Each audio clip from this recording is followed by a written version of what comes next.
G'day mates, Mingo here. I'm a deaf gamer. I drink coffee way too much and I'm making a game that champions a deaf catalyst. This is a Deaf Diary series that focuses on the development of that very video game. So without wasting any more time, let's get right into today's video, which focuses on the character creation. Specifically the creation of the characters from my video game. For most game developers, a good game idea starts with taking inspiration from other games. For me, I took inspiration from Pokemon Mystery Dungeon, where the dungeon exploring aspect comes from, and I combined that with the simple combat control scheme of Tunic. Night in the Woods is another game I took inspiration of for the narrative as well as the brilliant character design. I also went for One Piece because of the themes of found family and adventure. There are other games that I also took inspiration from, but I only look at those games from a marketing point of view. But this is a meaty compilation to be sure. But really this compilation was nothing without the characters I created for my game. As I said in the last video, I've started and then stopped countless ideas because it wasn't keeping my interest in those projects over time. And this very project was also the same. And let me explain as I go through my characters. I had a simple gameplay concept in mind, and I was sketching out a few ideas. I was spending time learning the engine and actually getting better drawing, and nothing. The idea just wasn't grabbing me, and it was a simple idea, but it wasn't feeling so invested. It actually took me a week before I had actually developed some characters that I really loved, and those characters are the very reason that we're even sitting here today. So today's video we are going to go through the three main characters of Gem Hunters. The first character I developed was Phoebe, who I had to base off my real life cat named Phoebe. She was a real shit to everyone except for me and my dad from the time she was brought to our house until when she sadly left us last year. She continued to be real shit to everyone else except for me. But I loved Phoebe dearly, so I formed the basis of my first character after Phoebe. I made her a rough street fighter who is very closely guarded and almost distrusting of anyone except herself. Of course, if you be following my online comics, the Gem Hunter shorts, that's definitely changed, but my game will take place before those comics. So while I was designing Phoebe, I didn't want her to be too complex design-wise, but I also wanted to make her stand out. So instead of going full black cat like I would my other characters, I decided Phoebe's fur to a very, very, very dark blue, so she'll be more distinguishable, along with some golden highlights around her fur, so she'll stand out. Her rust colored hair comes from me watching my cat sleep in the sun, and her fur actually turning on rusty color, so that was really lovely, and I incorporated that pattern. So I even gave her some muscles that saw the concept of her being a street fighter, and gave her some moves based on taekwondo, which I regularly do, and have a black belt. So she looked awesome to me as I made her, but she seemed a little too simple.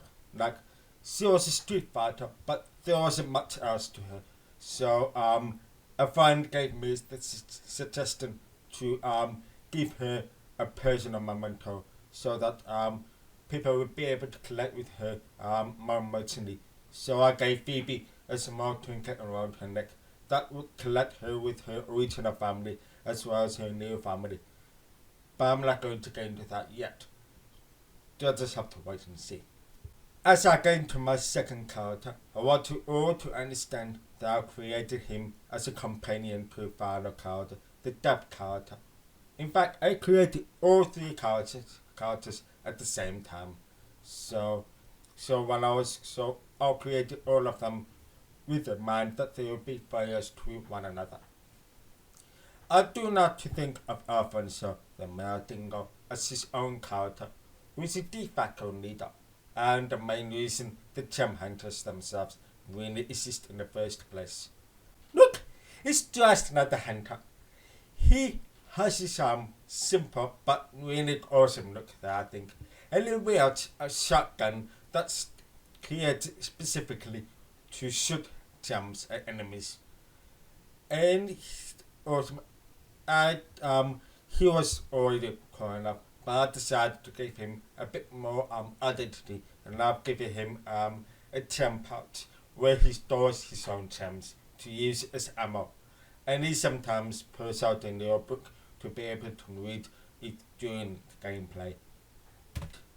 What I'm about to say will definitely make it seem like Alfonso was a little bit of an afterthought, and I assure that was not the case. I created Alfonso and my death character at almost exactly the same time, and because I wanted the gem hunters to be a team that Phoebe eventually joined, so they were already created to be a team. But to me, that already felt too simple, and I had an idea that as I was developing the death character more and more, I realized that could potentially get a much more emotional investment out of Alfonso if I gave him a personal connection to the death character. So I decided to make Alfonso the adopted son of a death character and wrote their stories around that, and I think Alfonso's story, as well as the death characters, is all the more reachable for it. But as I said before, no spoilers. Finally, we come to Ada, who most will already have recognized as the death character, the big one that I'm propping up on a fairly high-pitched pedestal. And for good reason. Ada will be one of our very few playable main characters in video games that is deaf. I mean, yes, to have deaf characters that are playable, but not deaf main characters. Originally, Ada wasn't actually deaf, but as I was writing the story and writing the world and writing the characters, I realized that I was feeling as with invested with Ada and her I come up with the idea to make her deaf, and that in turn gave me so much more opportunities for her stories with Alfonso as well as Phoebe. And I told you I had almost given up on this game at the start. So yes, Ada being deaf is the only reason I'm still working on Gem Hunters to this day. As well as the story, I love the story, but Ada being deaf is the only reason I'm still working on this game and I haven't given up on it or given it away. Back to design. Over time I got better at drawing and Ada's design continued to evolve, but it still remained mostly the same. And then, late last year, I was connected with a well-respected theatre artist that was based in Melbourne, and who told me that Ada's design was awesome and her character was awesome, but it could be taken further. And I was further in a more snake-like direction. And I was like, okay, maybe that could work. So, of course, the design changed. Ada became thinner. Her neck was elongated more. Her face was changed. And her clothes were changed as well. So that Ada and all her purple and maroon glory could pop out more. And there you have it. The deaf main character of Gem Hunters in all of her glory. And I will tell you, this working on Ada for all this time has made her to this big character that is awesome and that I cannot wait to put out.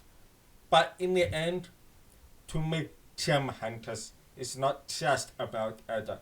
It's about her, Alfonso, Phoebe. It's all three of them. And it's something big that I cannot wait to share with all of you. Okay, that is it for this video. If you like what you saw, please leave a like and consider subscribing to my channel for more great videos. And please leave a comment telling me how your process for game development went. Is it like mine, creating the characters first, or did you just go from a gameplay first and create a proper prototype? Either way, let me know, and I'll see you all in the next video.